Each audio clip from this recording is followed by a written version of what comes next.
बड़े दिल वालों को भी शिकस्त कम मायगी की भट्टी में झुलसा देती है, और जब लड़ाई भी बेजिगरी से लड़ी गई हो, उसके हवारियों ने उसको शिकस्त के लम्हों में सवा नेजा सूरज तले अकेला छोड़ दिया था।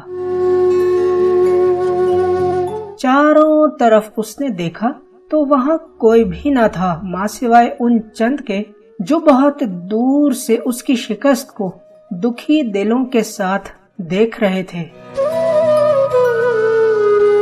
और बाकी सब तो डर और खौफ की तारीक वादी के बासी थे कि जिस वादी में किरण नहुसत का इस्तारा समझी जाती थी। बेबसी और खुद तरसी के आसेब के शिकार तपते सहरा में तन्हे तन्हा खड़े अपने लहू लुहान बदन और टुकड़ों में बटी रूह को देखकर उसकी आंखें भर आई थीं।